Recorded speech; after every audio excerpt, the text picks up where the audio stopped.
Time for the self-analysis of me, James. Upon researching and completing my personality test, I found the results by no means surprising, but quite interesting. As stated in the journal article, Interpersonal Skills in Organisations, some characteristics of our personalities are inherited, and upon completion of my personality test, I found this very evident, especially in my father. My father sold houses for a living.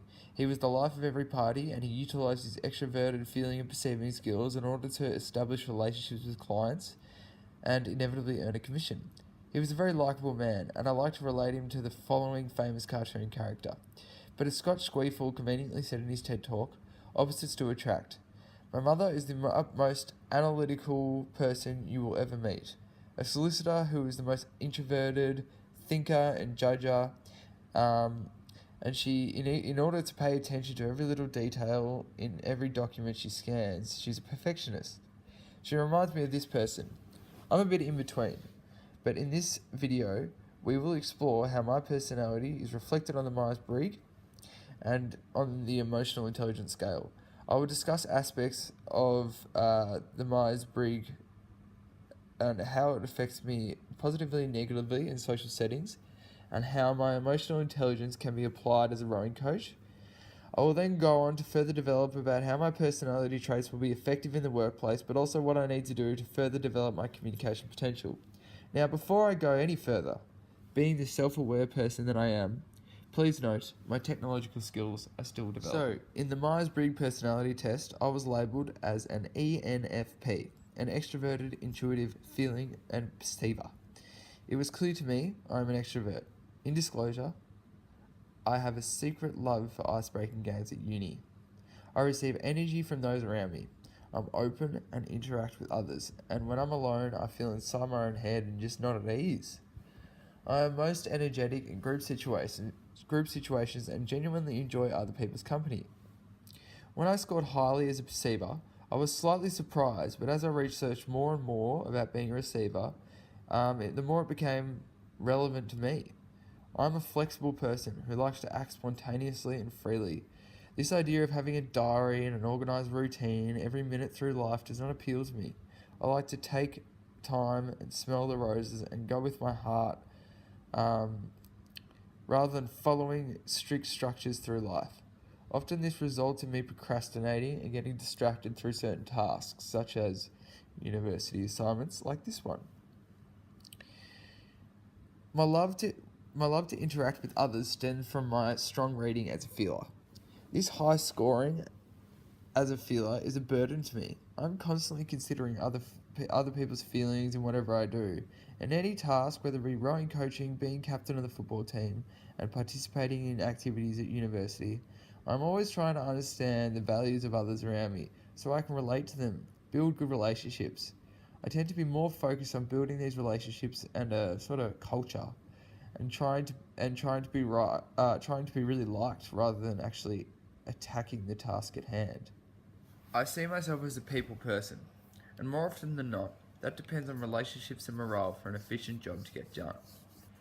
My perceiving and feeling aspects of the Myers-Briggs is illuminated in my group tasks, as I am often overly compromising of others and let them do what they want to do despite my own opinions in order to maintain a good relationship, but also at the fear of causing volatility.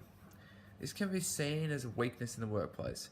Most people who are drivers and judges depict perceivers as being disorganised and lacking direction, and hence are unlikely to be motivated by an individual like me.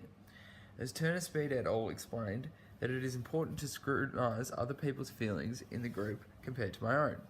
I do not do this. I am far too compromising, and as shown by the journal article on personality and social styles and professors, this can be seen as weak and overly empathetic to certain drivers and judging individuals. This extends from me being a feeler. Instead of being intellectually critical like a thinker, I demonstrate too much empathy in group activities. In the journal article about the relationship between emotional intelligence and the Myers-Briggs, there was a clear relationship between extroverts and people with high emotional intelligence. Also, an aspect of being a feeler is the need for group harmony through empathy and agreement. Hence, in the emotional intelligence test, I received a high score of 101. This was initially convenient for my self-esteem, as I read in Goleman's best-selling book, Emotional Intelligence is more important than IQ when managing an organization to success. I truly, wholeheartedly agree that I am very emotionally intelligent. In everything I do, I am constantly trying to reflect on my own emotions, trying to be self-aware of how I'm approaching a task, then, in turn, trying to regulate these emotions in order to get the job done most effectively. I am also seen in my feeling traits that I am a very empathetic person,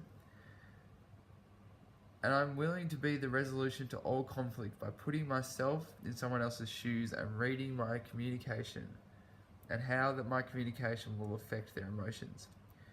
I believe the ability to self-regulate your emotions, be self-aware, and utilize social skills and empathy in order to relate to people so you can best motivate them is a prudent skill of managing, and I utilize this when I coach my rowing crew. My rowers train 9 months a year, and in order to be competitive at a national level, even a global level, they train at an elite level. They have a very heavy workload. These boys are expected to respond to me on a daily basis with intent and extreme amounts of focus. In order to get the best response out of these boys, I need to understand that there is 9 different guys in my crew, and different coaching styles are more suitable for certain boys. For instance, recently we won all our races throughout the year, and the race before the national title, the heat to get into the final of the national title, we came third, so we got through to the A final, but we didn't win. I was overwhelmed by anger and stress. In motivating the boys for the next race, with some of the boys I had to regulate my emotions and be really relaxed to ensure they are not too overwhelmed and become overly stressed. Whereas other boys respond better to a more autocratic approach, where I find myself saying, "You are not doing this, it's not good enough, do this." You need to be harder at what you're doing. And well, this was the result. In the article of The Big Idea, it explained that people show different traits of emotional intelligence in contextual situations. For instance, people neglect their emotional intelligence in times of extreme stress or temptation, as President Clinton did when he had an affair, despite showing numerous emotional intelligent acts as president.